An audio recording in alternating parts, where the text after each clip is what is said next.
Hey you, yes, the one under the blanket, scrolling through YouTube instead of sleeping. Ever wondered how people had sex in the medieval times? No? Too bad. You're about to find out, and trust me, you're not ready. Forget candlelit romance. Try haystacks, public shame, rotting teeth, and religious guilt so heavy it could crush a cathedral. Imagine being told that touching yourself too much could make you blind, and then being stoned for accidentally looking at a nun. They didn't have deodorant, they didn't have soap, some didn't even know where the hole was, and yet they still did it, loudly, often, and sometimes terrifyingly. Before we start this descent into historical madness, do me a favor, dim the lights, get comfortable, Like the video and subscribe to the channel. and comment what time it is where you're watching from, because this is going to get biblically disturbing. So let's talk about sex. Not the fun, slow jazz, dim lighting kind. We're talking medieval sex, the kind that smells like fermented cabbage, anxiety, and generational trauma. The kind of sex where you might get pregnant, excommunicated, or accused of witchcraft all at once.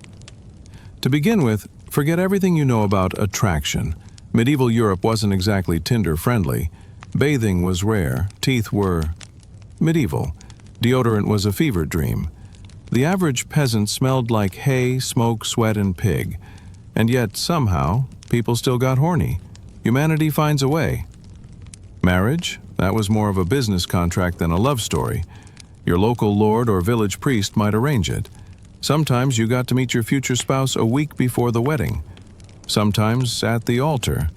Sometimes after the wedding night when you realized the lump beside you was your cousin. But hey, lineage.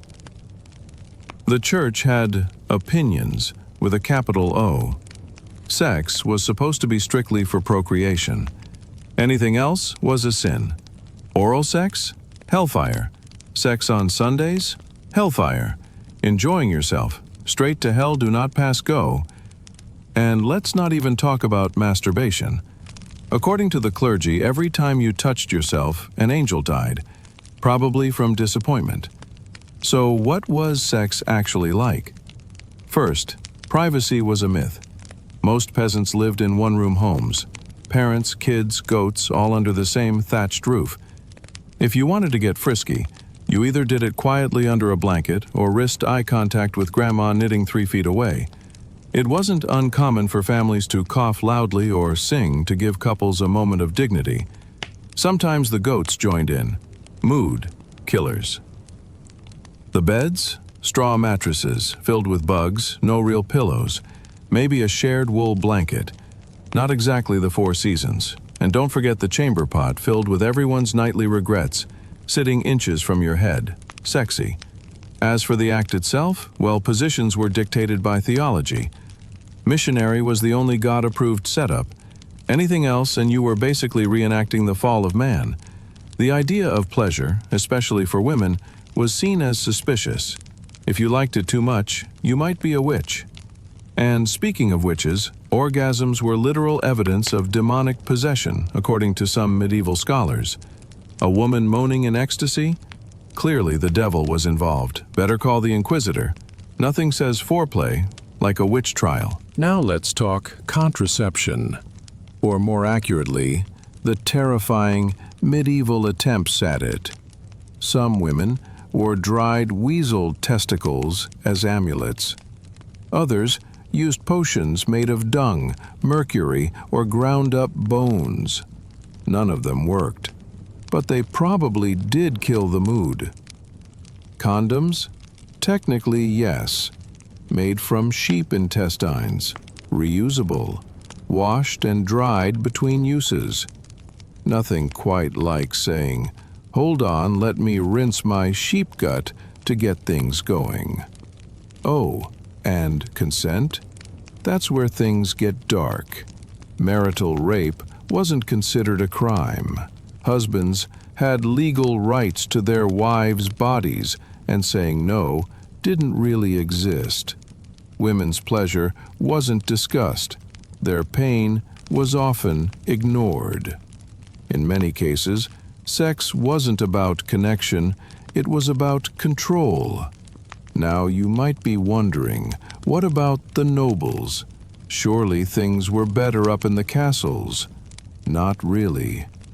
Nobles had nicer beds and cleaner sheets, but the cultural shame and awkward theology were the same.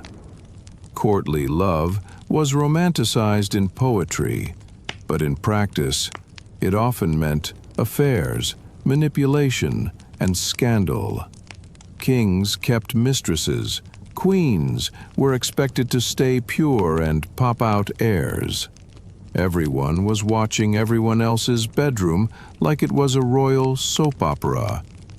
And let's not forget the clergy. They were supposed to be celibate. Spoiler alert, they weren't.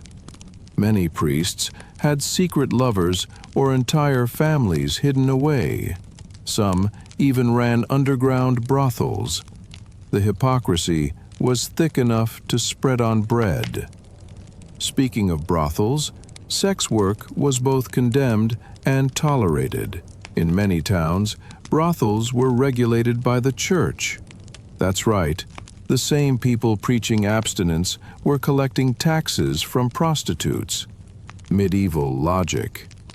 Most brothels had strict rules: no kissing, no emotional attachment, and absolutely no heresy mid-thrust.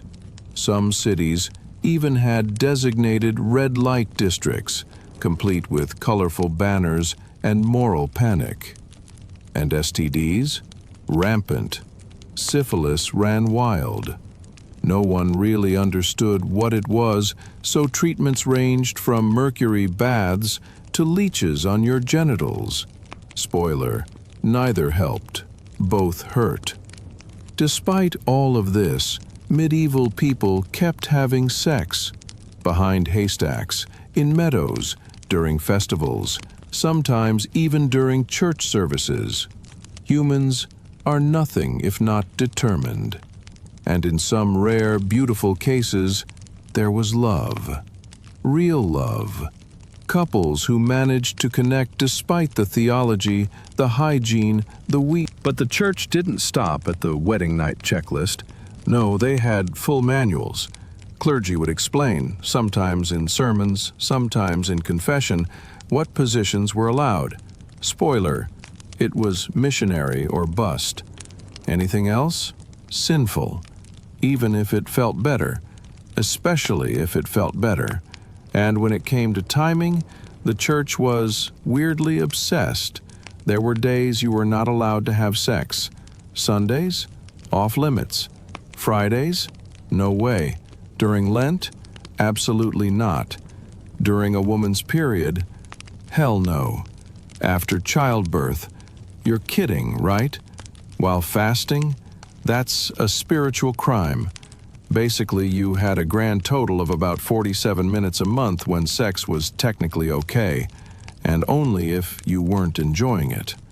Meanwhile, in the countryside, peasants were figuring things out their own way. Most of them had no formal sex education, unless you count overhearing grunts from the barn or watching animals mate, which, by the way, was more informative than anything the church ever said. So, yes, medieval people had sex. A lot of it, and in a lot of very questionable circumstances. Picture a peasant couple. They live in a one-room hut. There's no privacy. Their kids sleep in the same room, their parents too, and maybe a chicken or 3. If you wanted to be romantic, you'd whisper sweet nothings while stepping over your uncle's snoring body and trying not to wake the baby. Luxury. Now let's talk about contraception. Or rather, the complete lack of it. There were methods, of course. Some involved herbs, some involved prayers, others involved animal dung, and we are not joking. One popular birth control method involved inserting wool soaked in vinegar into the vagina. Another involved mercury. Yes, mercury, as in the thing that causes brain damage. As in, congratulations. your birth control just turned into a neurological crisis. Still others used magical charms.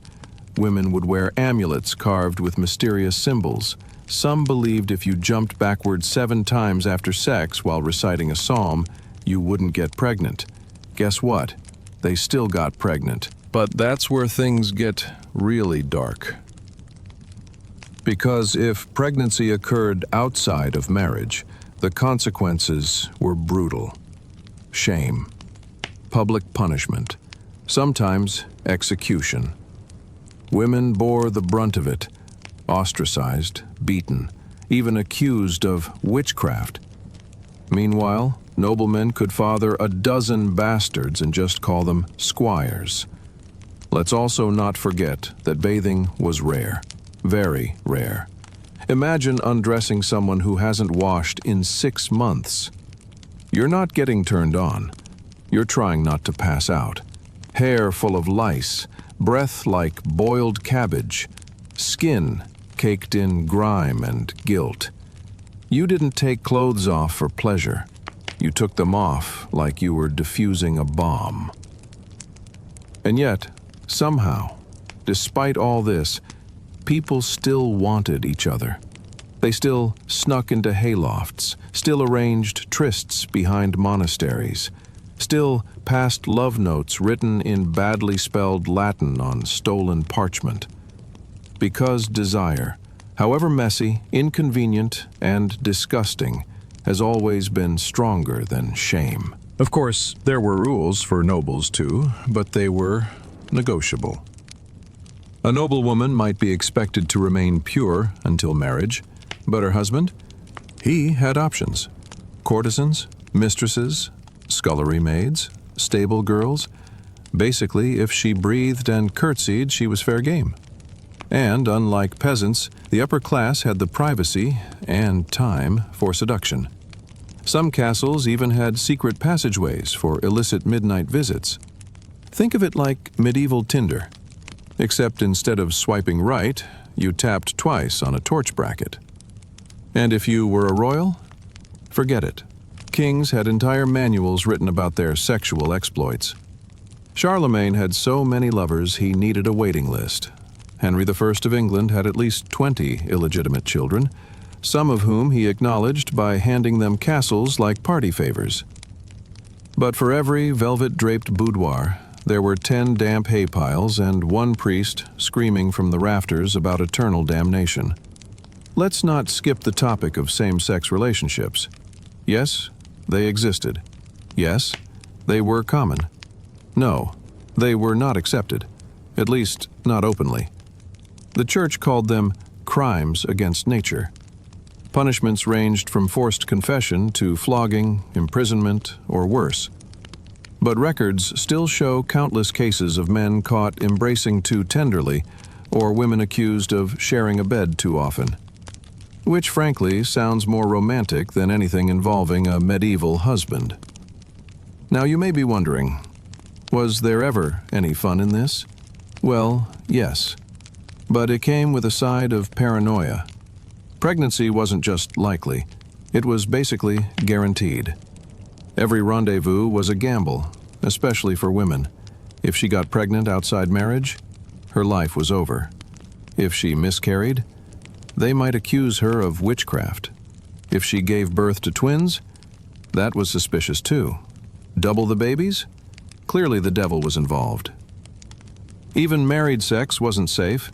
Too much desire between spouses was frowned upon. Carnal excess, they called it. If a couple seemed too into each other, the church got nervous. Passion was a slippery slope, apparently.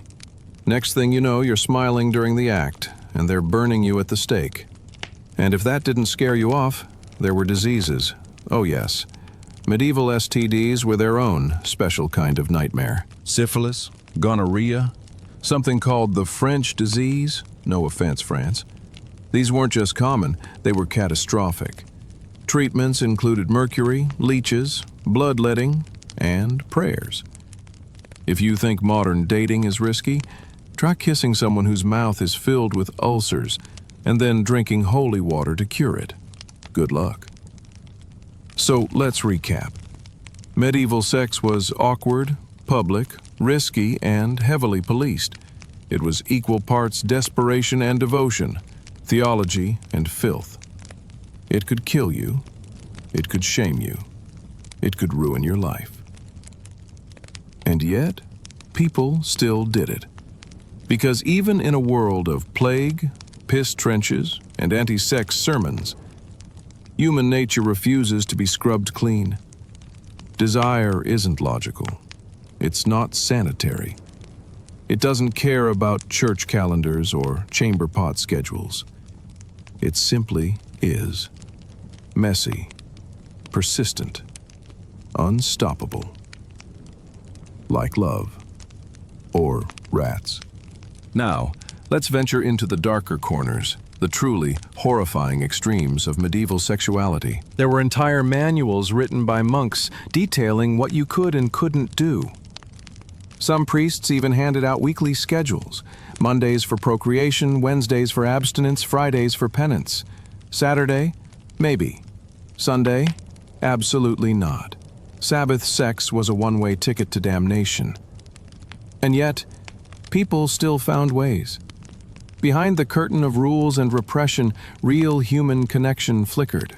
Lovers snuck away from chaperones. Letters were hidden inside loaves of bread. Secret symbols were sewn into handkerchiefs.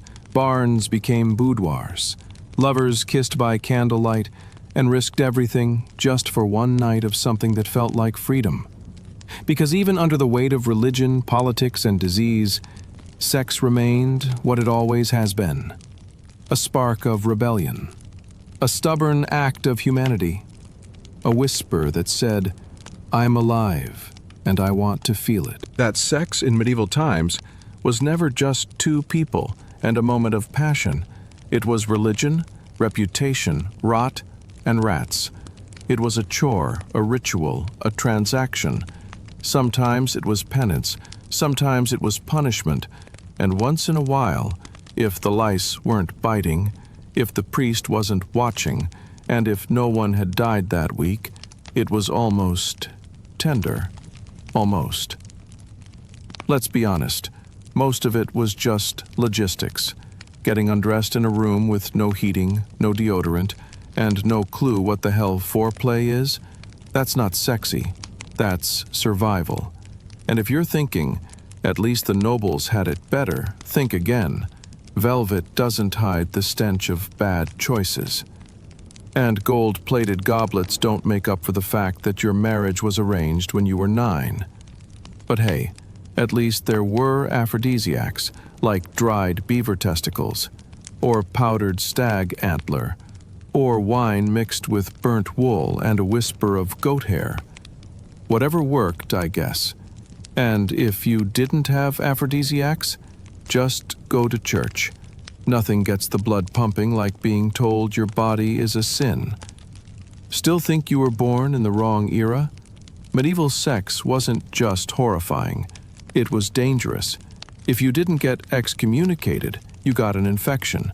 If you didn't die in childbirth, you probably still named your kid after the local saint, in hopes they wouldn't be taken by the next plague wave. And yet, here we are. You watching this video. Me telling you about the worst sex in human history. And all of it? Proof that somehow humanity survived. Through sweat. Through shame. Through really, really bad decisions. Because people don't stop doing dumb things just because it's the 1300s. They do them more. But here's the crown jewel of medieval sex nightmares: the church's obsession with sperm conservation. Spilling seed outside of marriage or outside of a womb was a mortal sin. Masturbation was considered worse than adultery because it wasted life. And yes, there were penance charts. Ejaculated once alone, say 20 prayers. Did it during Lent, 50. Used your left hand, may God have mercy on you. Some monasteries went even further, locking teenage boys in stone cells at night to keep them from touching themselves. Cold stone, no blankets, just guilt and shame echoing off the walls. And yet, despite all this madness, love still happened. Illicit affairs bloomed in castle gardens, peasants snuck kisses behind haystacks, secret trysts unfolded in abbey kitchens. Even through oppression and ignorance, human connection clawed its way through the mud. Because no amount of shame can fully suppress desire.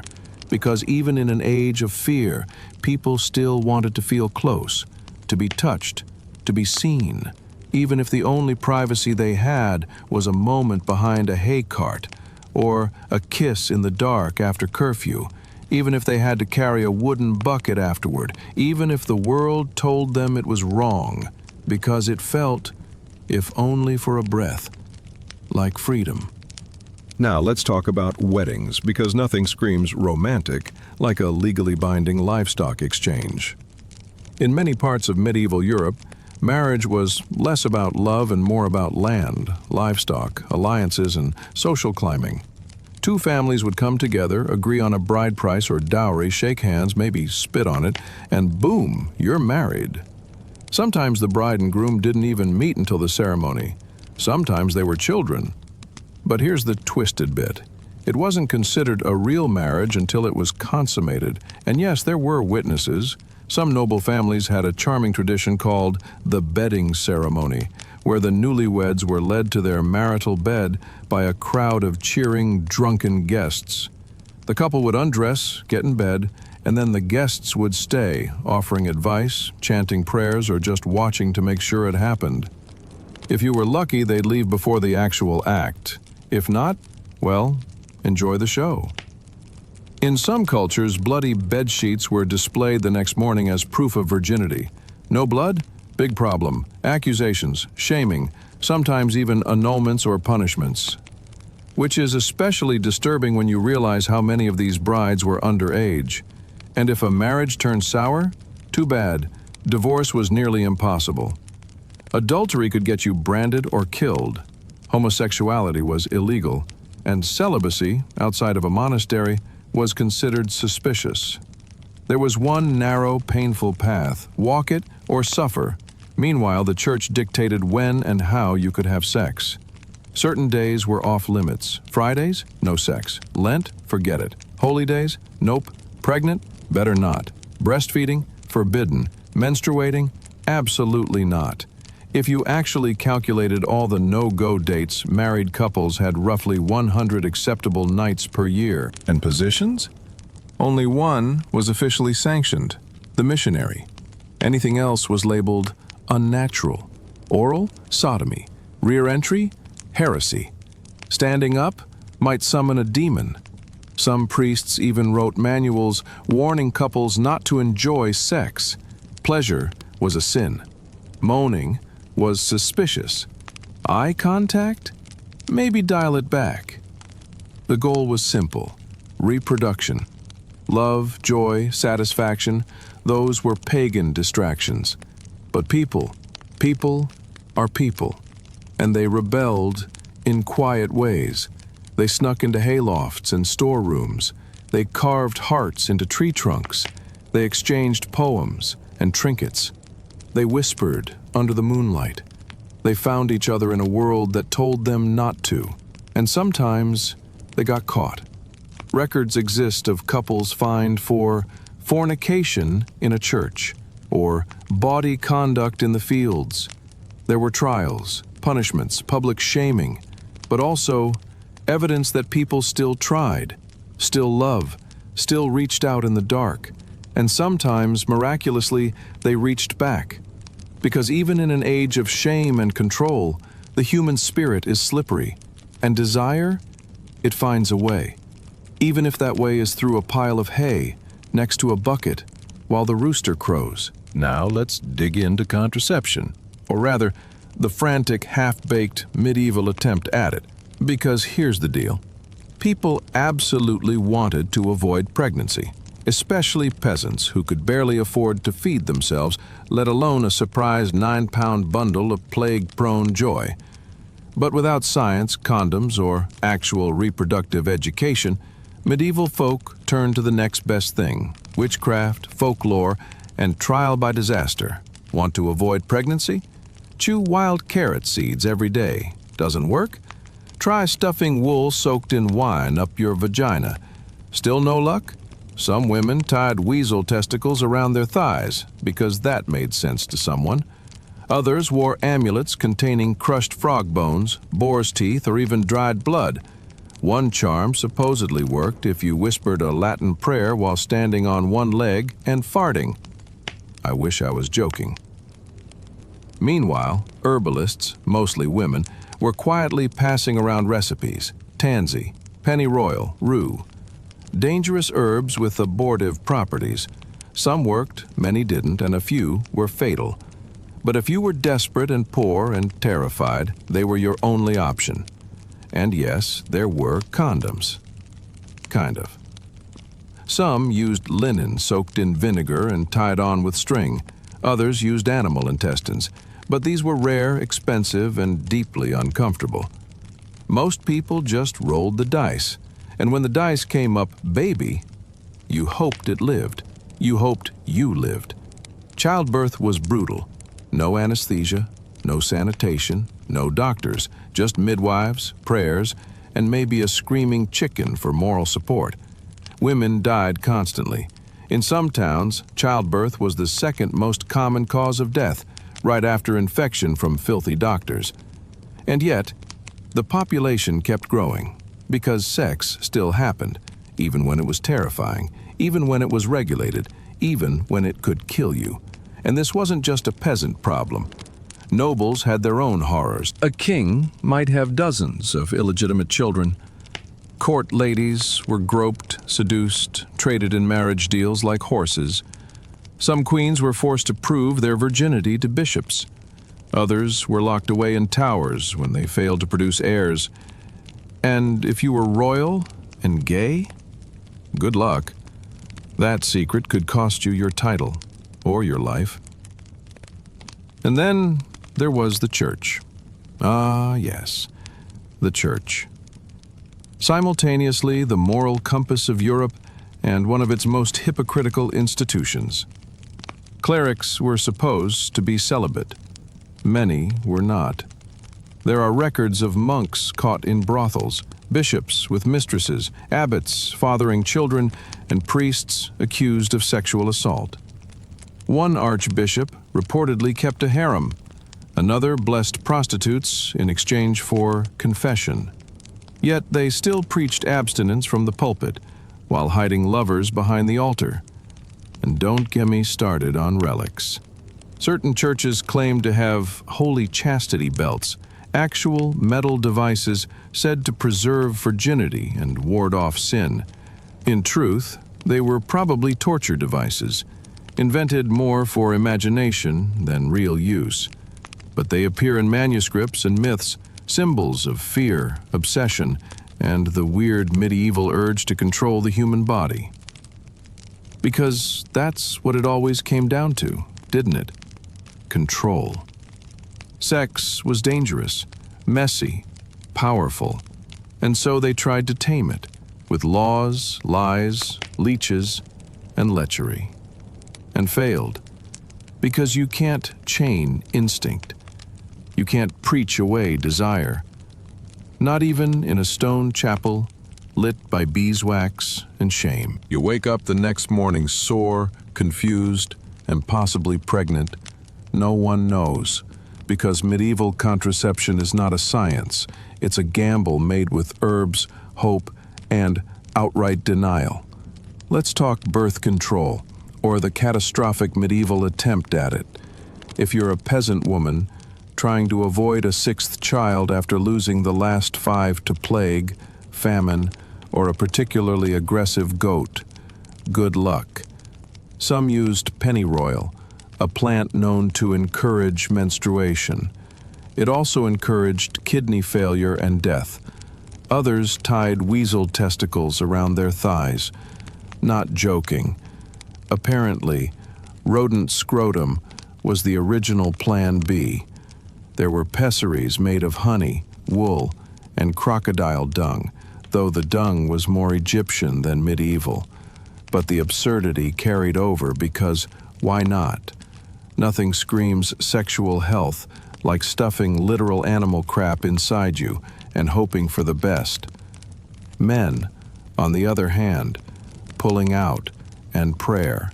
That was the strategy. And when that failed, well, the church reminded you that every child was a blessing, even if it came with another mouth to feed and one less crust of bread to go around. And speaking of the church, let's address the medieval morality police. Sex outside of marriage, a sin. Sex on Sunday, a sin. Sex while naked, sin. Sex for fun, double sin. If you weren't trying to make a tiny baby for God, you were basically fornicating with the devil, and he was judging your technique. Confession booths filled up with shame, sweat, and confusion. Father, I touched myself while milking the cow. Father, I had impure thoughts during the maypole dance. Father, I imagined the blacksmith shirtless, and now my loins burn. Forgive me, for I have sinned, and it felt incredible. But for the married folk, surely that was more respectable. Sure, respectable. In the same way eating spoiled meat because it's the only thing left is respectable. Marriage wasn't about love, it was about cows, land, alliances. You married at 12, hoped your husband didn't smell too much like turnips, and got pregnant before your hips finished growing. Romantic, right? First nights weren't private either. Droit du seigneur might be more myth than fact, but public bedding ceremonies? Entirely real. You could have your in-laws watching as your sheets were inspected the next morning for signs of blood, proof of virginity and successful deflowering. No pressure. And if you were barren, you weren't just infertile, you were cursed. Clearly. Maybe a witch, maybe you danced with fairies, maybe your womb was cold, which, by the way, medieval physicians genuinely thought was a thing.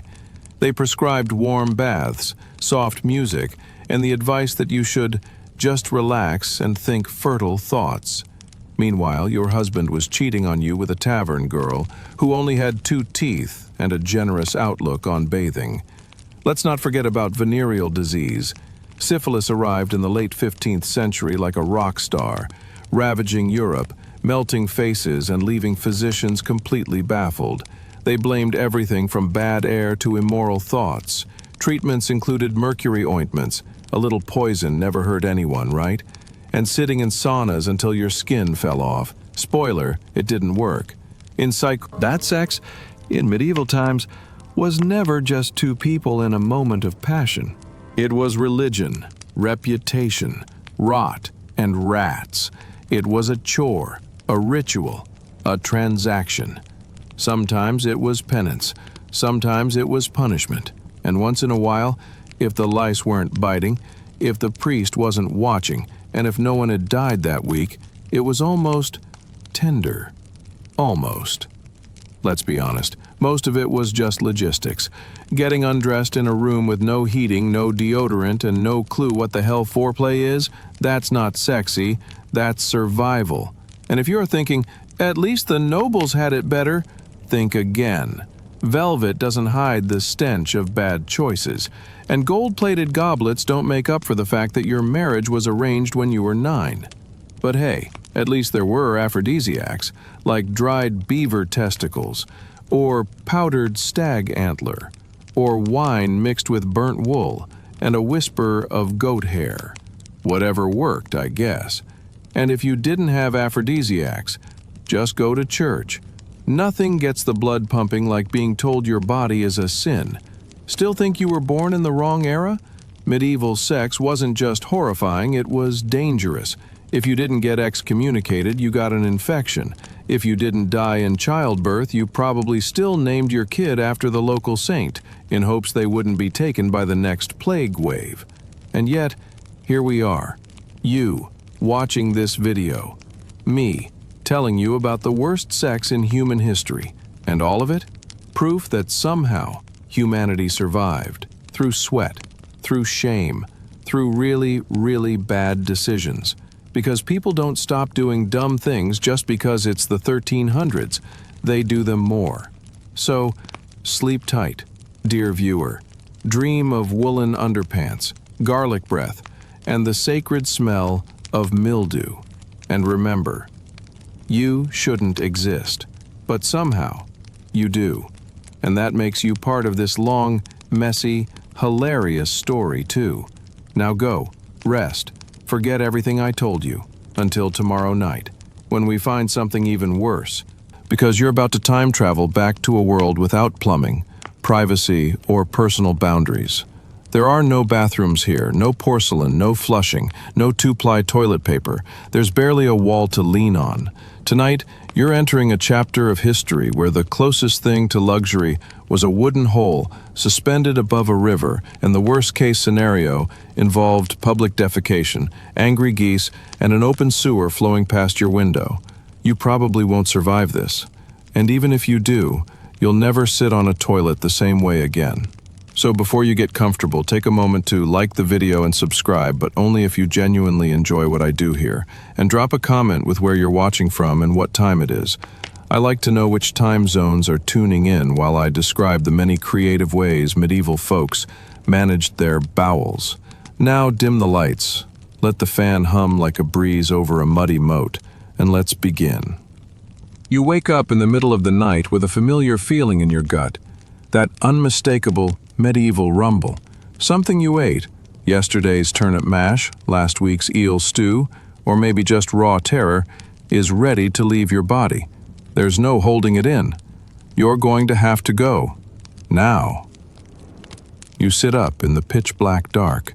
There's no candle, too expensive to burn just for poop. You feel around, quietly, so as not to wake the 6 other people sleeping in the same room. Your fingers brush against something smooth and cold. It's the chamber pot, an iron or ceramic bowl that everyone in your household shares. It's been used, dumped, reused, and used again. It smells like something died inside it, then came back to life just to die a second time. And tonight, it's your only option. You squat over it. Your knees crack. Your back protests. You try to aim. You miss. You try again. Success? Maybe. You don't check. Once you're done, you shuffle the pot to the corner. Someone else will deal with it in the morning. Probably you. The pot will be dumped into a larger bucket, and eventually that bucket gets emptied into the open sewer trench behind the house. That's right. Open sewer trench. It runs behind the row of homes like a river of eternal shame. Sometimes it even overflows. Children fall in. Drunk men fall in. You once saw a goose fall in and come out different. No one talks about what it saw. If you live in a town or city, your waste might get chucked into the street. That's not an exaggeration. People would literally toss their chamber pot contents out the window with a polite warning, "Gardyloo," which loosely translates to, "Look out below," then splash. Hope you weren't walking under that window. Street gutters were essentially open toilets. The entire road system was built with the understanding that human waste needed somewhere to flow, and it flowed, right past your door, right through your sandals, right into your soul. Now, if you're a bit wealthier or just lucky, you might have access to a privy. A privy is a small wooden shack, sometimes attached to your house, sometimes hanging over a river. It's got a bench with a hole in it and a pit below. That's it. No door lock, no ventilation, no dignity. You walk into the privy holding your tunic like a warrior approaching battle. It smells like a combination of fermented cabbage, dead rats, and hot mud. You sit down and immediately regret everything you've ever done to lead to this point in your life. Sometimes people toss straw, ashes, or herbs into the hole to help with the smell. It doesn't help. It just makes the stink feel more festive. Now imagine you're at a castle. Must be better, right? Wrong. Castle toilets are called garderobes, and they are literally stone chutes built into the outer wall. You sit in a little nook high above the courtyard or moat, do your business, and it drops straight down, onto the ground, or into the water, or onto a peasant who is having a really bad day. Cold air rushes up the chute and freezes your butt. Rats sometimes crawl up, birds nest in the holes. One unlucky knight was famously killed when an enemy soldier climbed into the castle through the garderobe. Let that sink in. A man scaled a castle through poop. And toilet paper? Please. You have options. Rough cloth scraps, moss, straw, smooth river stones if you're lucky. In some places, people used their hands and rinsed them in a communal basin. Monks sometimes used a gomph stick, which was basically a wooden spatula dedicated to scraping poop off your butt. Sometimes it was shared. You have a moment of stillness. The chamber pot sits there, judging you. Your backside burns. You wipe with the dried corn husk. It makes everything worse. But the job is done. You crawl back to bed. You pray for morning. You pray for clean water. You pray for the invention of modern plumbing. Because in this world, going to the bathroom is an act of bravery. It's morning now. The chamber pot is full, and the room smells like every bad decision made in the last 12 hours. Someone farted in their sleep, probably your uncle, and the dog is sniffing around the pot like it's a fine stew. You push aside the itchy wool blanket and rise from the straw mattress, your body stiff, your nose offended. First task of the day? Chamber pot duty. You lift the pot carefully. It sloshes. You gag. You whisper a small prayer to the saints of sanitation and tiptoe through the creaking floorboards, avoiding your cousin's foot and the family chicken who somehow always ends up sleeping indoors. Outside, the morning air greets you with the sharp contrast of dew and dung. You make your way to the communal waste trench, which runs behind the houses like a moat of medieval misery. You dump the pot's contents into the ditch. The splash is foul. A fly immediately lands on your cheek. You slap it away, smear something you wish you hadn't, and sigh. You rinse the pot with a ladle of stale rainwater from a barrel that's mostly algae now. Soap? Don't make yourself laugh. Soap is a dream whispered by nobles and nuns. Some villages assign waste removal to a designated person, the gong farmer. It's exactly as glamorous as it sounds. Gong farmers shovel human waste out of privy pits, load it into carts, and haul it outside the city walls. Their pay is surprisingly decent, but so is the risk of falling into a cesspit and becoming one with the job. It's happened. People drowned in medieval poop. It's not a metaphor. In cities, night soil collectors roam after dark. They knock on doors, gather chamber pots, and pour their contents into large vats or ditches. You can hear them sloshing down the alley before you see them, their boots soaked, their souls dead inside. One slip on the cobblestones, and your entire week is ruined. If you're in London or Paris, you might see public latrines, a marvel of civic planning, wooden benches overhanging rivers or moats, a whole row of people sitting cheek to cheek, trousers down, discussing the weather or the latest sermon. No stalls. No privacy, just communal poop time. Some even had gender-separated sections, though the smell didn't discriminate. You might find a monk on your left and a fishmonger on your right, both grunting in unison like it's a Gregorian bowel chant. But the river is not a magical self-cleaning stream. It's overloaded with human waste, dead animals, and every filthy runoff from every building nearby, and people still bathe in it. They draw drinking water from it. Children play near it.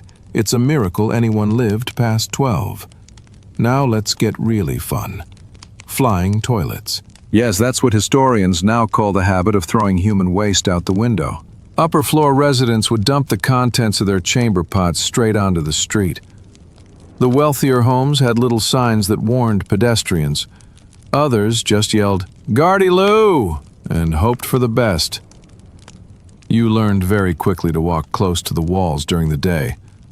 The toilet zone was the middle of the road. You also learned to never look up if you heard a window creak. Those who didn't learn? They were the reason people started carrying cloaks over their heads like poop umbrellas. In marketplaces, the smell was a feature, not a flaw. The streets were sticky, muddy, and always suspiciously wet. Shoes were never clean. Neither were the vendors. You'd be buying a pie with one hand and swatting flies off your face with the other. while trying not to step into a puddle that bubbled ominously. You hoped it was rain. It wasn't. Privies often emptied directly into moats or rivers.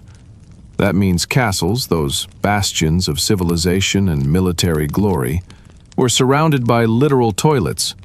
When enemies laid siege, they camped downwind of years of royal bowel movements. There's a theory that the smell alone could drive off attackers. Forget arrows. Just wait until the wind changed.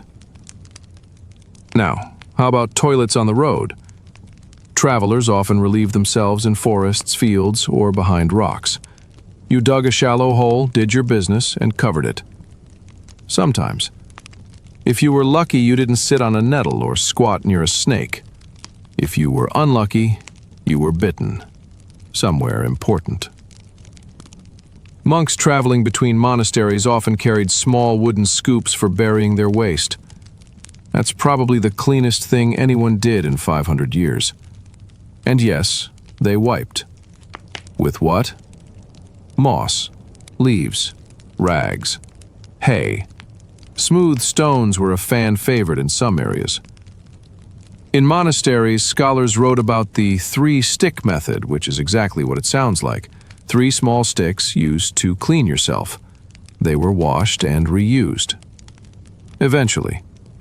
You once tried it. You still have emotional trauma. Now let's touch on toiletry etiquette, because yes, there were rules. In wealthier homes, guests were offered cloths and basins to clean themselves before and after using the privy. You didn't just waltz in and leave your sins behind. You cleaned up, sort of. Nobles might have a servant carry away the waste, and in some rare cases, they had perfumed cloths or dried petals to mask the horror. Kings had groom of the stool, a position of extreme trust and power. Their job? To assist the king in using the toilet. Not joking. They managed everything from wiping to disposal to managing the royal bowel schedule. Some even became powerful advisors because nothing says loyalty like holding the chamber pot for the King of England. You, of course, have no such luxury.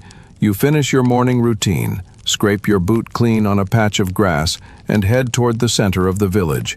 The sewer trench bubbles ominously beside you. A dog laps water from it. You look away. A baby laughs. Somewhere, someone shouts about a clogged privy. And you just try not to breathe through your nose. It's noon now and the sun is high. Warmth radiates from the rooftops, which might sound comforting until you realize what else is heating up. The streets, the walls, the waste. The entire village has become a slow-cooking latrine casserole. Every surface is simmering in a stew of humanity. You step gingerly through the market square. Cobblestones slick with mysterious slime. Children running barefoot, laughing, screaming, splashing puddles that absolutely did not come from the sky. You feel something soft and warm squish under your boot. You don't look down. You never look down. In the center of town sits a modest wooden structure with a crooked sign and a smell so potent it defies theology. This is the public privy, and today you've decided to brave it. Inside, it's exactly what you feared. A long bench with holes cut into it, side by side, no dividers. Just strangers pooping together, like a choir but smellier. You nod respectfully to the elderly man 2 holes down. He nods back. You both pretend this is normal. There's no flushing, no plumbing. Waste drops directly into a pit below where it waits, weeks, months, sometimes years, until a brave soul empties it or nature reclaims it. The wood creaks ominously beneath you. You wonder how many have fallen through. The air inside is thick, a medieval soup of methane, mildew, and memories. You breathe shallowly through your mouth and try not to gag as you do your business. There's graffiti carved into the wall, little drawings of butts, saints, and suspiciously detailed demons. Someone scratched "help" above your head. You relate. Beside the bench is a small bucket. Inside, wiping tools. Today, it's moss. Sometimes it's cloth. Sometimes it's a communal sponge on a stick dipped in vinegar between uses. You've heard of Roman latrines using that trick, but you suspect this sponge hasn't seen vinegar in a decade. You opt for moss and pray it wasn't freshly harvested from the haunted side of the woods. Outside the privy, a boy stands with a bucket of sweet water, a euphemism for a slightly less filthy rinse. You splash your hands. The water turns gray. You wipe them on your tunic. Hygiene is a spectrum, and you're sliding toward the low end. You step back into the sun. Your nose has adapted. You don't smell the stench anymore. That's not a good sign. That's survival. You walk through an alley, nose still tingling. On the wall, there's a stone chute, a primitive waste disposal system. Residents on upper floors relieve themselves into clay pots and pour them into these vertical pipes which empty into the street or directly into the nearest body of water. Gravity is the real sewer system. A splash lands near your boot. You flinch. A woman on the second floor waves apologetically. You nod. You're used to it. You pass a bakery. The smell of bread almost overpowers the odor of dung. Almost. You consider buying a loaf, but then you notice the baker casually relieving himself in a bucket behind the shop. He doesn't break eye contact. You move on. Now you're passing the tanner's district, where leather is made by soaking animal hides in urine and lime. The stench here is violent. Piles of hides lie in vats, bubbling, releasing a fog so potent it could wilt iron. The workers' hands are stained yellow. Their boots squish. This is what industry smells like. Further down, you see a woman pouring hot ashes into a privy pit. It's one of the few sanitation methods that actually works. Ashes neutralize the worst of the rot. For a few hours. Then the pit remembers who it is. You watch a rat leap out and scurry into the shadows. It looks healthier than you.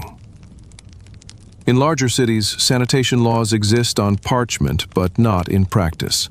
Fines for throwing waste in the streets, edicts against fouling the alleys, but enforcement lacks, unless a noble steps in something. And even then, only if their shoe is expensive. You spot a man crouched near a wall, defecating in public like it's a performance. He even whistles. You keep walking. There's nothing to do. No guards, no scolding, just one more deposit in the medieval ecosystem. And what about the church? Surely holy places are cleaner? Nope. Monasteries had their own latrines, often connected to small running water systems that washed waste away. A genius design. Until you realized the water was reused for drinking downstream. Monks bathed once a month, if they were lucky. Pilgrims used every bush on the holy grounds. Even sacred soil has a breaking point. You hear bells ringing. Time for midday prayers. The faithful gather in the square, kneeling beside sewer trenches, bowing with reverence, while flies circle their heads like halos. Faith doesn't cancel odor, but it helps you pretend. By now, your stomach is growling. You haven't eaten since dawn. You buy a meat pie. It's lukewarm. The crust is flaky. The meat is ambiguous. You take a bite. The flavor hits you. So does the realization this vendor is standing directly above the waste channel that runs behind the tavern. His shoes are in it. So are yours. You stop chewing. You finish anyway. You need the calories. And so the day trudges on. Waste piles higher. Trenches overflow. Buckets clank. The village functions like a digestive tract. Everything comes in, everything goes out, and no one wants to talk about the middle. You pass a small house. The window is open. You hear someone groaning inside, followed by a splash. You don't ask. You don't want to know. And then, just for a moment, a breeze blows in from the east, clean, cool, almost fragrant. You close your eyes and savor it. Then the wind shifts, and the scent of the pigsty hits you like divine punishment. You sneeze, a dog barks, a child screams something about a poop ghost.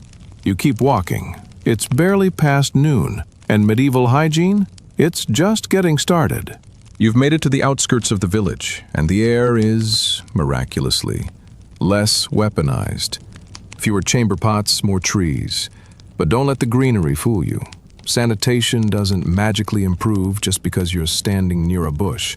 In fact, for most medieval folk, the great outdoors was their preferred place to do the unholy. Because why go to a public privy when the woods are free, the wind is kind, and there's a stump that kind of looks like a chair?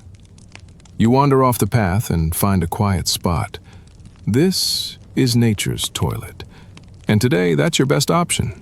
You squat behind a tree. The ground is soft, damp, and alive. You regret not checking for nettles or snakes or whatever creature just hissed under your left thigh. But the deed is done. There's no toilet paper, of course, so you scan the area. A crumpled leaf, risky. A tuft of moss, spongy, promising. A rock, dangerous but effective. You pick the moss and hope it wasn't just part of someone else's failed bathroom adventure. One wipe, two wipes, a sigh. Done. You bury it. Sort of. You kick some dirt over the mess and pretend that counts as sanitation. Back on the road, you spot a small river trickling through a bend in the trees. Peaceful, idyllic, deadly. You know by now that this water is where people wash, dump, soak, and sometimes lose a body or two. It's been blessed and cursed, defiled and revered. You splash your hands and decide not to think about it too hard. Further along, you pass a shepherd relieving himself against a tree, completely unbothered by your presence. You wave, he waves back, midstream. There's no shame, no privacy, just efficiency. You keep walking. Near the pasture, you hear singing. A group of washerwomen has gathered near a larger stream. They're scrubbing linens with ashes and stones, humming hymns while stomping on the fabric like grapes. You notice a pile of underclothes beside them, yellowed, crusted, still warm from whoever last wore them. One woman waves you off when you approach too close. This is their space, their territory. And yes, they also pee in this stream when necessary. You nod, you understand. Later in the afternoon, you pass a construction site, some poor souls building a new cottage. One man stops hammering and heads behind a stack of timber. You know what he's doing. So does everyone else. No one comments. That's just how it's done. No porta potties, no break rooms, just a tree and the wind. In larger towns, there's slightly more infrastructure. You might find garderobes built into the walls of stone buildings, small rooms with holes in the floor that empty directly into the moat or the alley below. You look up and spot one now, a tiny wooden box jutting out from the second story of a merchant's house. Someone's using it. You hear the echo. You step back just in time. A splash, a curse, a narrowly avoided baptism. You stop at a nearby tavern. The barkeep is friendly. He offers you ale, a stew, and more importantly, a chance to use the indoor bucket behind the barrels. It's exactly what you expect.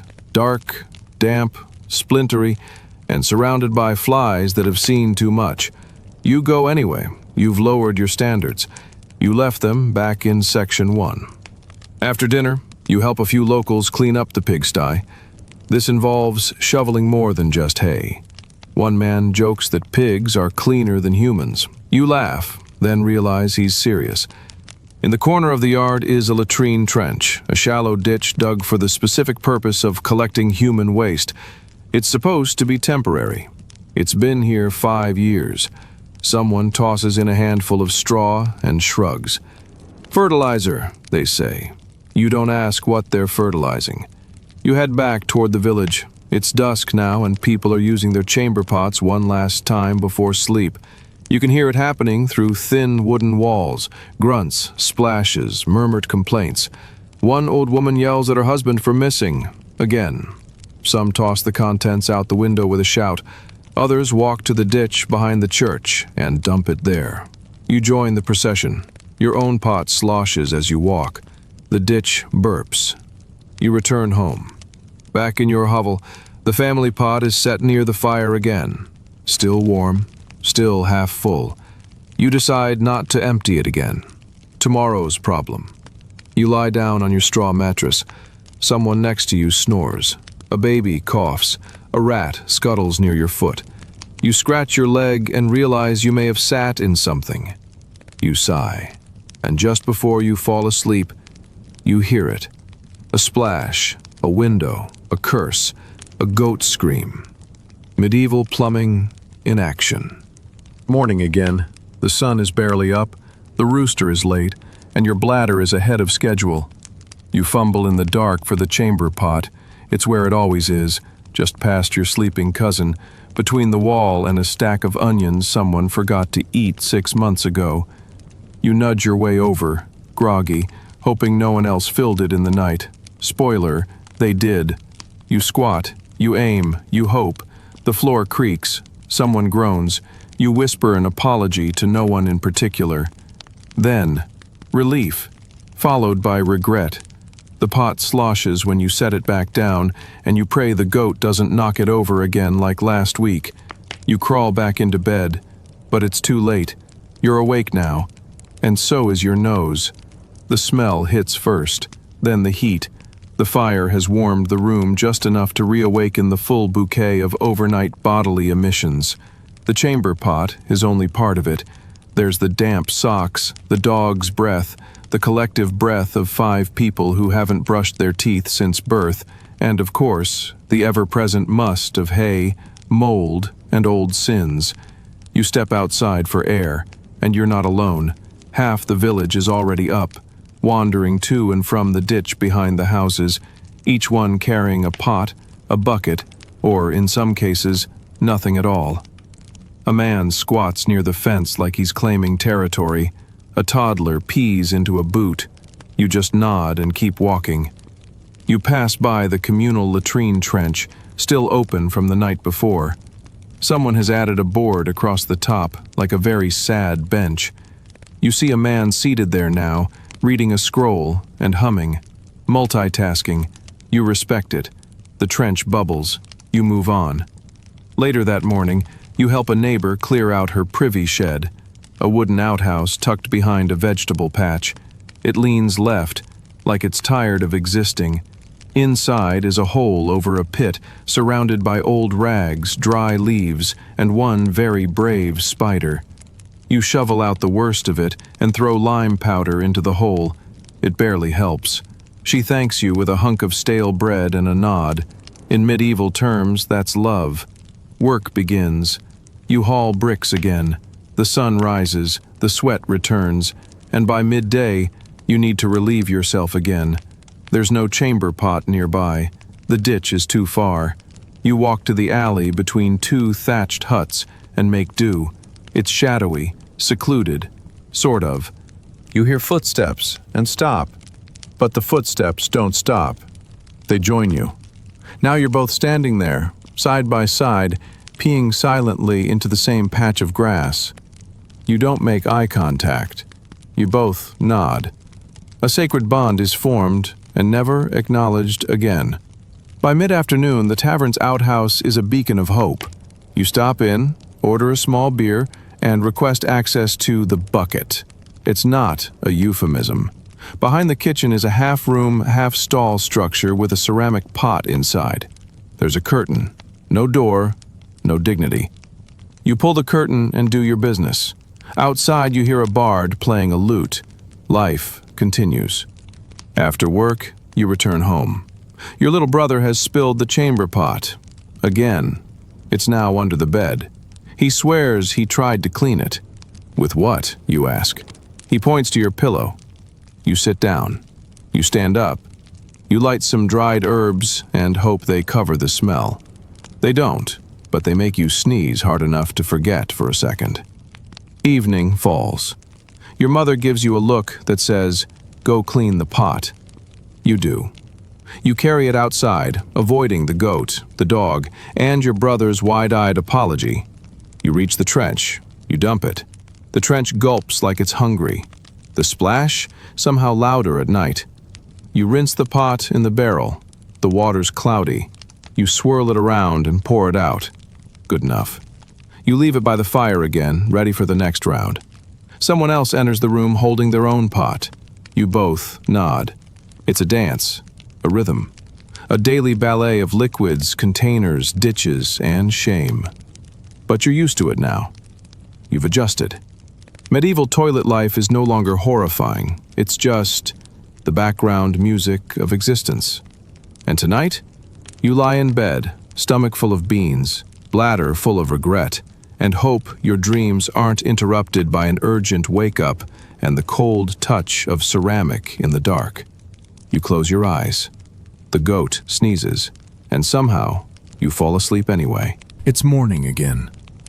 Your eyes creak open like the hinges on your front gate, and you feel it. That ominous pressure in your gut. The breakfast beans have declared war, and your body is the battlefield. But you are not rushing to the chamber pot this time. No, today is different. Today, you're traveling. Maybe it's a pilgrimage. Maybe it's a market day. Maybe someone died and their cousin's goat inheritance must be settled 3 villages away. Doesn't matter. You're on the road, and the road has no toilets. You tie your belt tighter to hold everything in.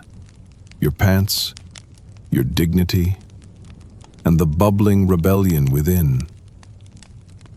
The countryside is vast and pretty if you squint past the flies and horse droppings. Trees wave in the breeze like they're mocking your clenched stomach. You walk and walk and walk. You look around for a bush with potential. But every bush has potential. And every bush already has someone behind it.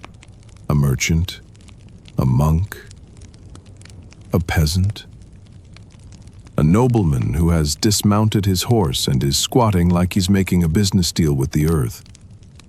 Eventually you find your own bush, a decent one, some privacy. You shuffle into position and let nature take its medieval course. You finish, reach for your options. No toilet paper, obviously. You've got a few choices. Leaves, scratchy. Moss, luxurious. A smooth rock, bold. Or the hem of your undertunic, desperate. Today, it's moss. A gentle dab. A quiet thank you to the forest. And you're on your way. Back in town, public life resumes. At the tavern, someone knocks over the piss bucket again. It seeps under the table like a slow-moving medieval lava. No one flinches. The barkeep sighs and tosses a handful of straw over it. Problem solved. The local church? It has a small outhouse behind the apse, mostly for the monks, but sometimes for desperate passers-by. It's stone, cool, and smells like incense, barely masking despair. You sneak in. Inside is a bench with a hole, a bucket beneath, and a wooden carving of a saint above your head who's definitely judging you. You whisper an apology to St. Gregory and hurry out. Later that day, a noble procession passes through the village. Horses, trumpets, banners. It's majestic, until one of the noblewomen leans out of her carriage and asks to borrow the tavern's bucket. Turns out, even silk-clad aristocrats aren't immune to digestion. But nobles do it differently.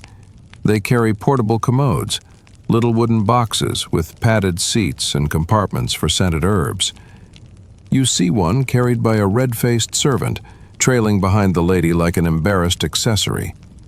Royalty, it seems, poops in private, but not alone. Back at your hut, someone's building a 2-seater privy. That's right, 2 holes, side by side, for couples or siblings, or anyone who likes awkward eye contact while relieving themselves. You don't question it. You just hope your house gets one someday. You end your day helping your neighbor dig a new trench behind the pigsty. It's a big one, a community latrine for festivals. You shovel dirt, sweat dripping, trying not to breathe too deeply. Flies swarm like they were invited. The hole is deep. The future is grim. But it's progress.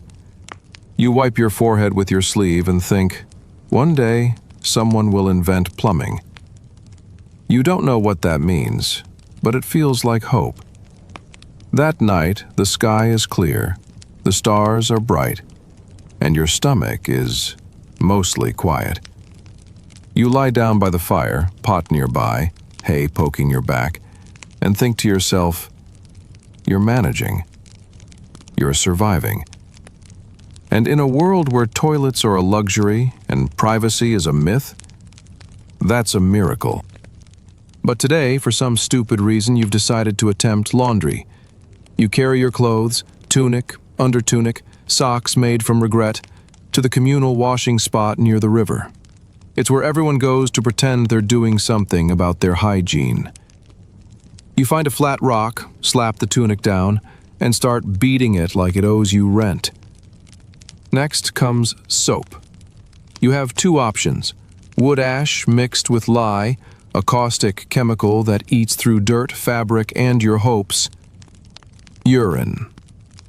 No, not as a joke. Actual urine. Fermented, aged, collected from chamber pots and saved in jugs labeled, "Do not drink again." Turns out ammonia is a powerful cleanser. So your neighbors soak their linens in old pee, stir it like soup, and rinse it in the same river where everyone bathes, dumps waste, and probably gave birth last week. Today you choose the safer option: ashes and water. You rub the mix into your tunic. It immediately stiffens like it's trying to escape its own fate. The smell is acrid, like if a fireplace had halitosis. You scrub. You rinse. You beat it on the rock again, just for emotional closure. After what feels like an hour, your shirt looks slightly less shameful, still not clean, but less dangerous to society. You wring it out. The water that falls out is the color of regret. You try not to gag. Then comes drying. You hang it over a branch. The wind does its best, so does the sun, but nothing in this world can fully kill the embedded funk of months-old armpit grease and trench sweat. Your tunic now smells like wet campfire and old garlic. You do the same to your socks. They're less footwear and more cloth tubes of fungal despair. You scrub until the holes get bigger. Now you have toe windows. Fashion. Your undertunic? You're tempted to throw it in the fire, but linen's expensive, and you already owe your neighbor half a duck for borrowing his lye last week. So you scrub, you rinse, and you accept that it will never be white again. Medieval white is just light brown. Meanwhile, other villagers are washing too. A woman nearby is boiling her husband's pants in a metal pot. Another is shaking out a cloak full of straw, beetles, and childhood trauma. A boy is scrubbing a pair of leather shoes using what appears to be sand and a prayer. There's a girl washing her hair in the same water you just dumped your sock broth into. You feel guilty for a second. Then you remember, everyone's done it to everyone. There are no innocent parties in medieval laundry crimes. Back home, you hang your clothes near the fire to dry faster. They come out stiff, crunchy. You could slice bread with your tunic, but at least now they smell less like rotting soup and more like smoke and mild despair. You pull on your semi-clean shirt. It scrapes your skin like burlap made of broken dreams. Your trousers are better, meaning they're intact. The wool itches, but you don't bleed. That's an upgrade. Now comes the fun part, your shoes. Your boots are made of leather that's seen war, famine, and possibly the inside of a cow's colon. The soles are thinning, the stitching's unraveling. One has a nail sticking through the heel that you've just learned to avoid by walking like you're dodging landmines. You stuff a bit of straw into the toes, not for comfort, just to stop your feet from freezing solid when it rains. You know it's going to rain soon. You can smell it. Or maybe that's your cousin. Anyway, you're dressed. You're moderately dry. And for once, you feel like less of a sentient compost pile. That's when your little brother vomits on your shoe. No warning, no apology, just a tiny geyser of cabbage and trauma, right on your left foot. You close your eyes, you take a deep breath, you clean your boot with a handful of grass and the last of your willpower.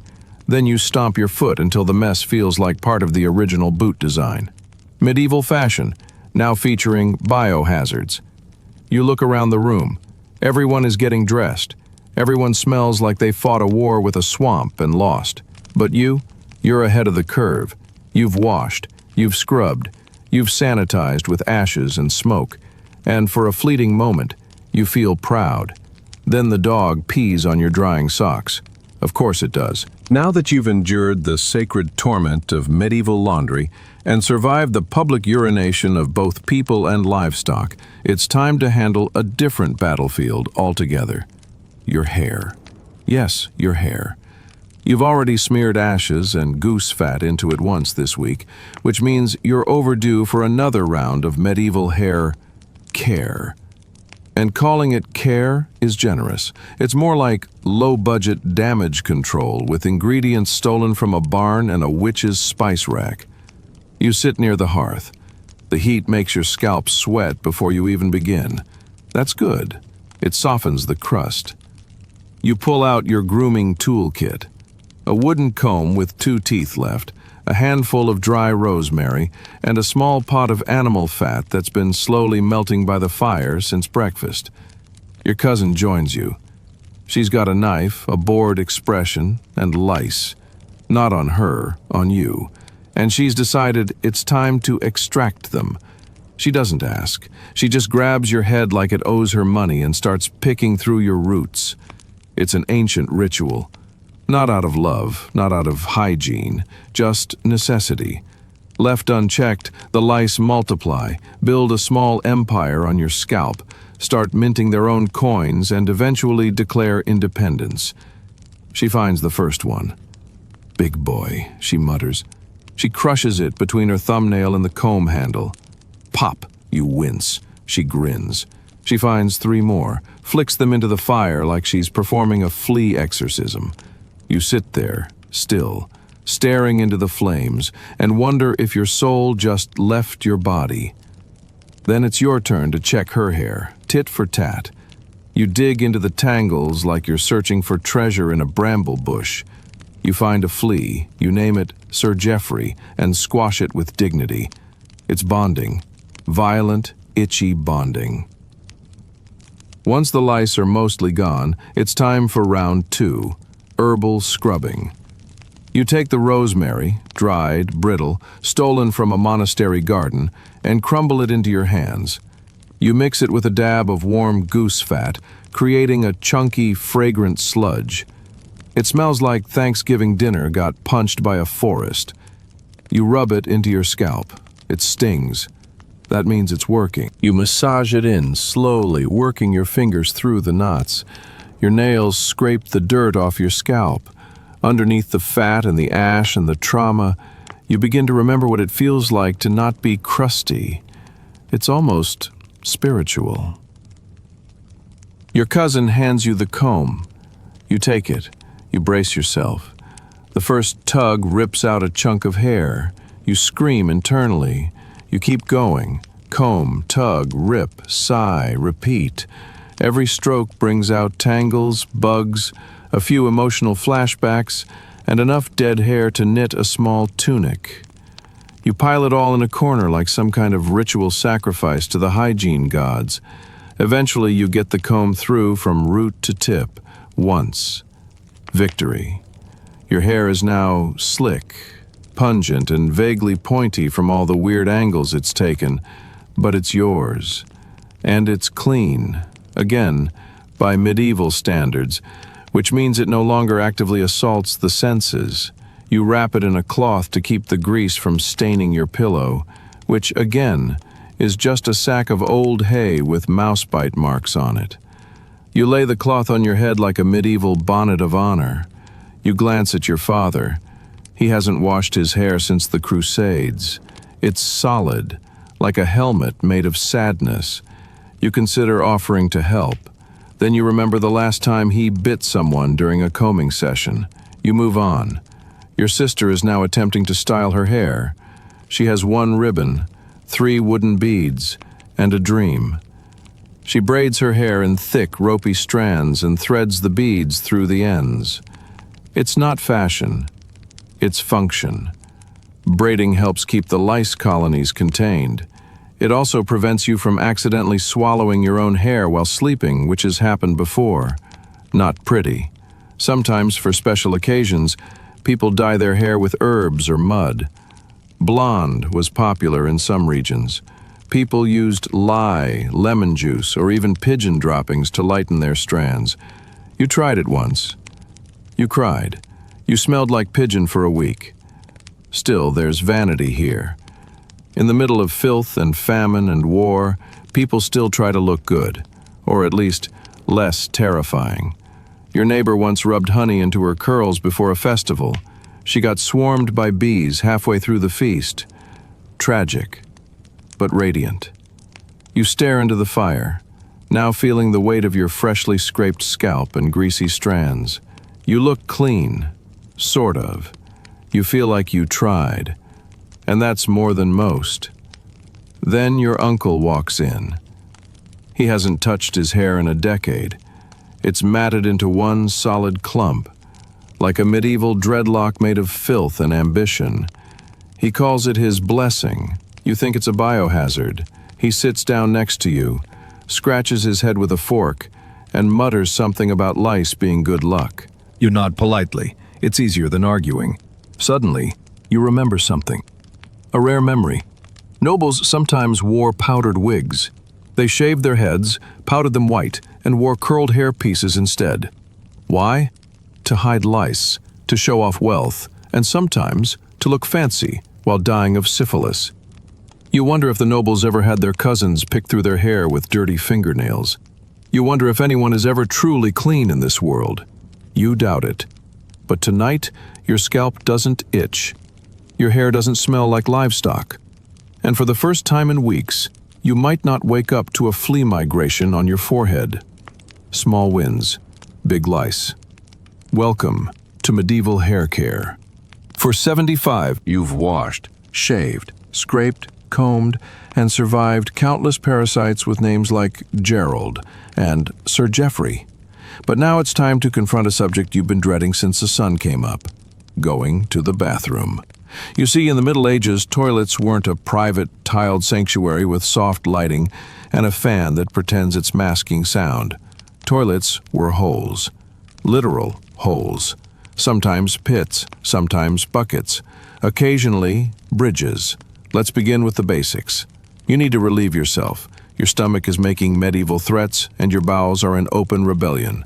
So you step outside with the urgency of someone who knows full well that hesitation means disaster. Behind your house is the communal latrine. It's a shallow ditch surrounded by buzzing flies and broken dreams. A wooden plank is balanced across it, a place to perch your suffering body while praying for a quick exit. There's no privacy, no door, no walls, just nature, neighbors, and humiliation. You squat. You contemplate your life choices.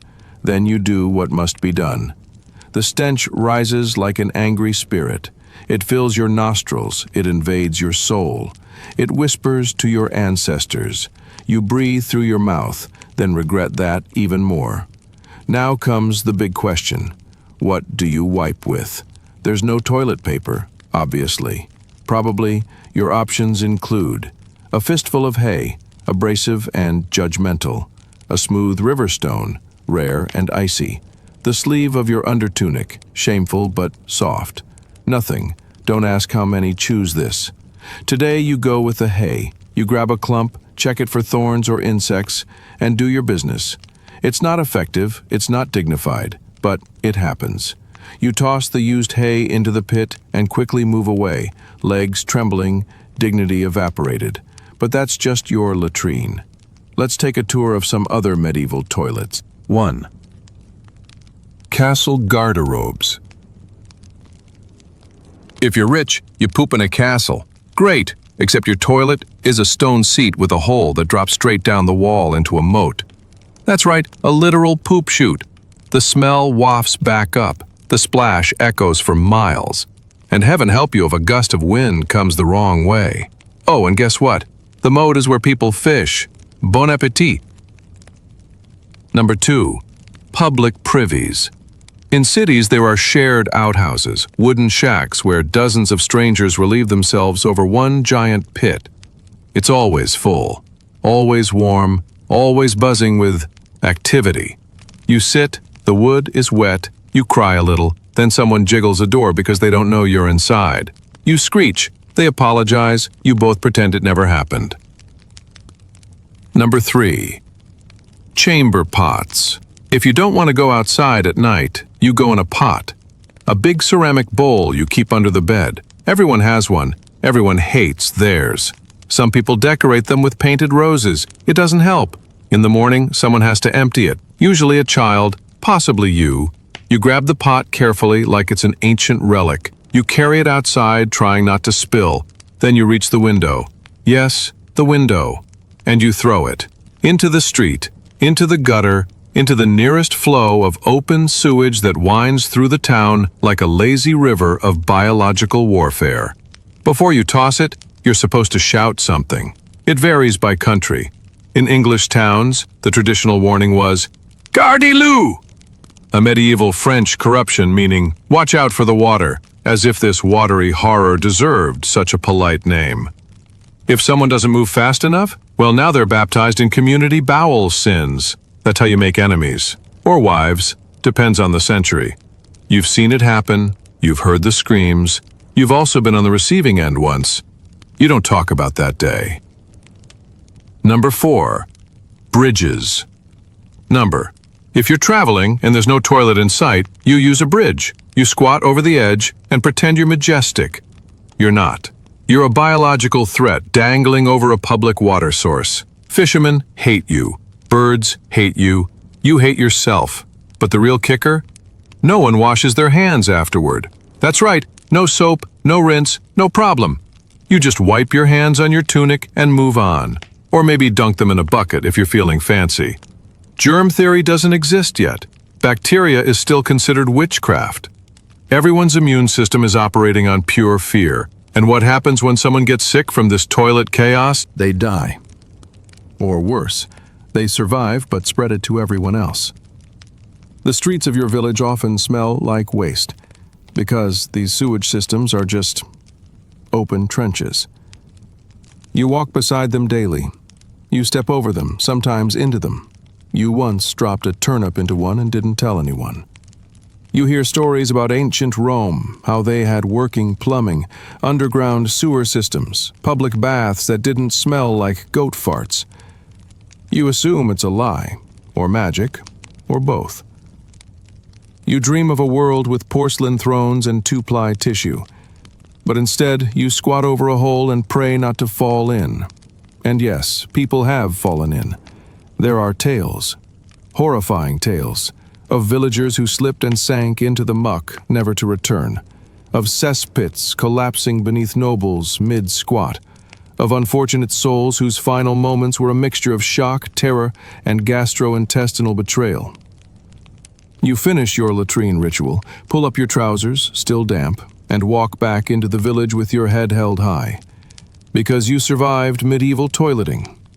You wiped with hay. You dodged a flying chamber pot. And you didn't fall in. That's a win. You're walking through the village now. Your hair sticky with goose fat, your shirt crackling with fire-dried sweat, and your soul still recovering from the emotional whiplash of public defecation. But today, there's a different energy in the air, a buzz, a vibe, something fermented, musky, and vaguely floral. That's right, it's date night, or at least the medieval equivalent of romance, where hygiene is optional and attraction is mostly determined by how many teeth you still have. Let's talk sex, smells, and medieval seduction. First of all, there's no perfume. Not the kind you know. There are herbs. Maybe a bit of lavender tucked in a shirt pocket. Maybe some rosemary rubbed into the armpits until they sting less. But the real cologne of the era? Sweat, meat grease, and a whisper of sheep. And yet, despite everything, you see couples flirting, courting, sometimes marrying. You wonder how anyone feels romantic when everyone smells like a walking soup. Let's start with the courtship process. You see a girl near the well. She hasn't bathed in days. Her hair is braided, her apron is stained, and there's flour in her eyebrows. But her teeth are mostly there and she doesn't have visible boils. You're in love. You approach. You say something suave like, "Nice goat." She giggles, or maybe chokes. Hard to tell. She hands you a flower, or a weed. Either way, you take it. In a world without scented lotion or designer clothes, attraction is based on survival traits. Can she churn butter? Can he plow a field without passing out? Does she have access to a clean water bucket? These are the aphrodisiacs of your time.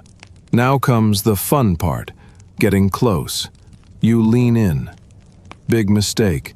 Her breath smells like fermented cabbage and onions. Yours smells like hot dog water and sin. The air between you becomes a battlefield of halitosis, but neither of you flinch. This is the game. You've trained for this. Later that evening, if things go well, you might end up in the same bed. That sounds romantic until you realize bed means a hay mattress shared by 5 people, a goat and a dog with abandonment issues. You attempt privacy. Someone coughs. Someone else rolls over. The goat watches. You keep going. You undress, slowly, because your clothes are damp and stiff like medieval armor. Every layer peels away with a sound like old parchment. You're both sweaty, not from passion, just from effort. And there's a rat watching from the rafters, chewing judgmentally on a piece of stale bread. Finally, you're down to your linen shift. She's wearing hers. There's no full nudity unless someone's really committed. You fumble, shuffle, and eventually It's logistical.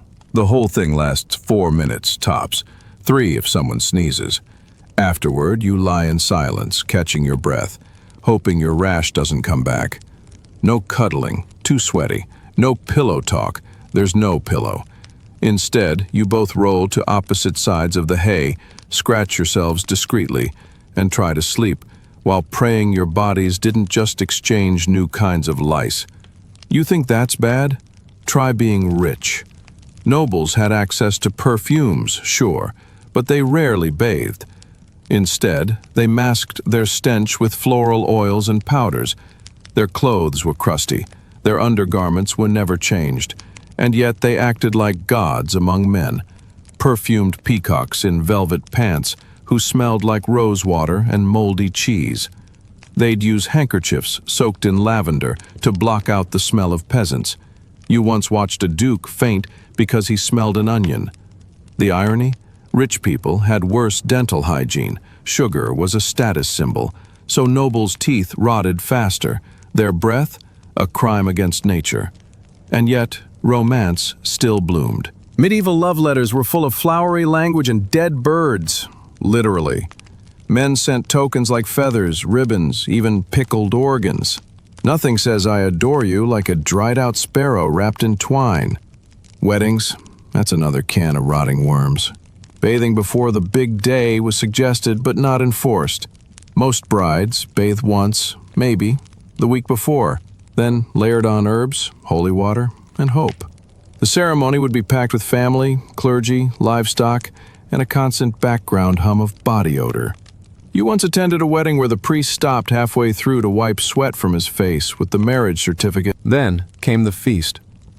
Everyone eats, drinks, sweats. People dance, which means bouncing in circles until someone vomits, usually into a wooden bowl, which is then discreetly placed under the table like a gift no one wants.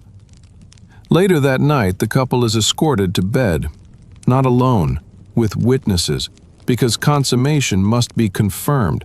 A priest, a midwife, or sometimes the bride's mother stands outside the door and listens for noises. There's even the occasional ceremonial inspection. You're not kidding. In some places, they'd check the sheets afterward. for proof.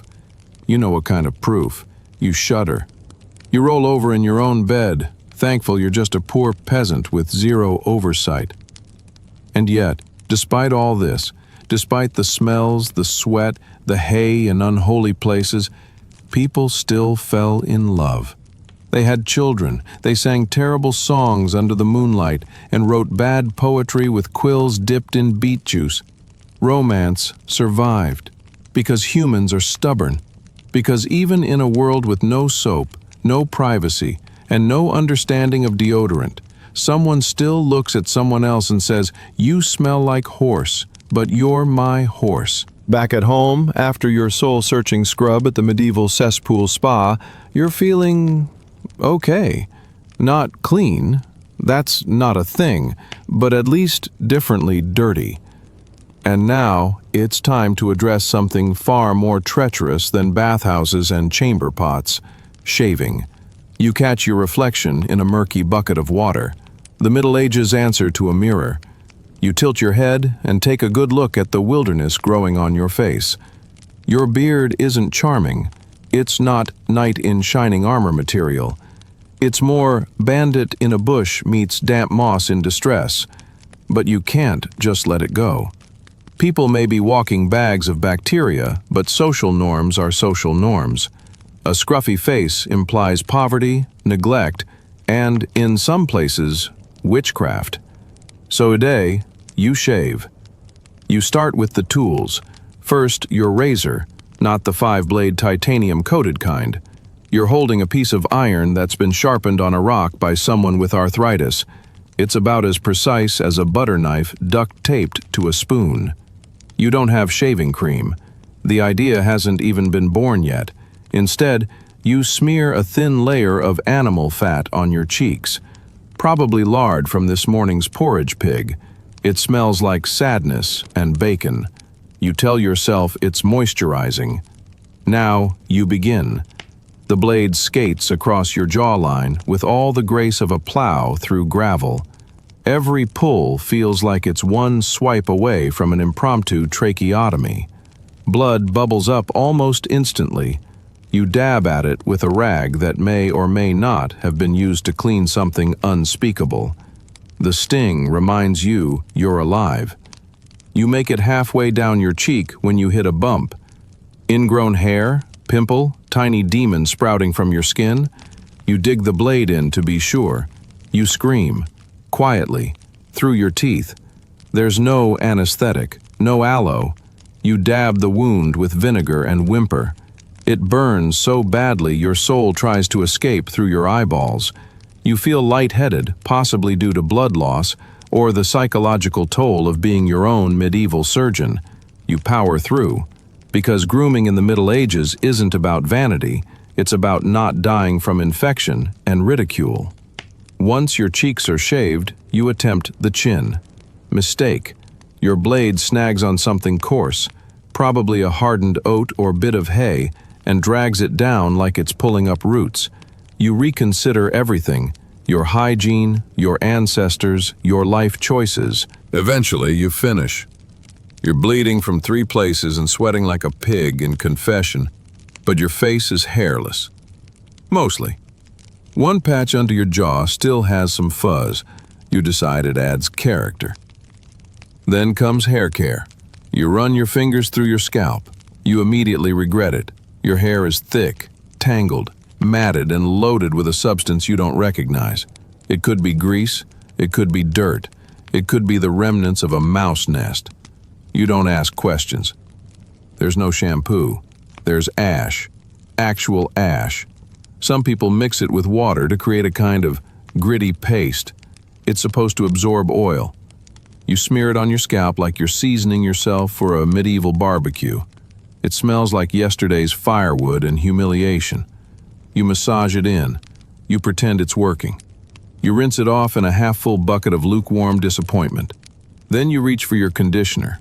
It's goose fat. No, seriously. People believed rubbing goose fat into your hair made it shiny and manageable.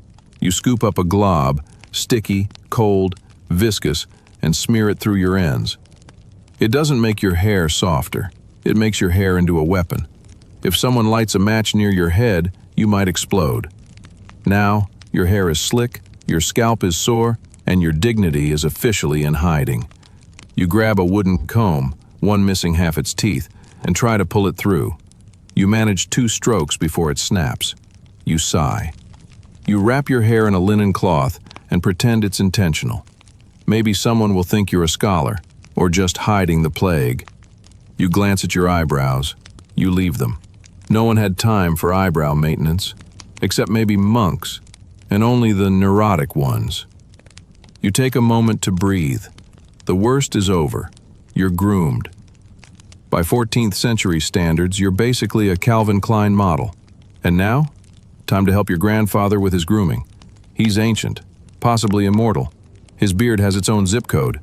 You heat a small blade over a candle and prepare to shave him like you're carving roast meat. He growls. You growl back. It's a bonding ritual. You nick him only 3 times. Success. You finish by wiping his face with a damp rag and a prayer. He nods, silently approving, then shuffles back to the fire to stew in his own steam cloud. You look around the room. Everyone's doing something to clean themselves, or failing at it. Your sister scrubs her feet with a rock. Your cousin is pulling lice off his shirt and placing them in a collection jar for fun. Your mother is wiping her teeth with a bit of salt and dry twig. This is hygiene. This is effort. This is survival. You sit down by the hearth and poke at a pot of stew. You're exhausted. From shaving, from scraping, from not stabbing yourself fatally. Your arm itches. You scratch it without thinking and flick something hard. You bathed in slime, shaved with a prison shank, and conditioned your hair with barnyard grease. Now, let's address the one part of your body that even your nightmares try to ignore. Your clothes. You reach for your tunic, same one you've worn for months. It's brown. Was it always brown? Unclear. It might have once been green, or beige, or just cleaner.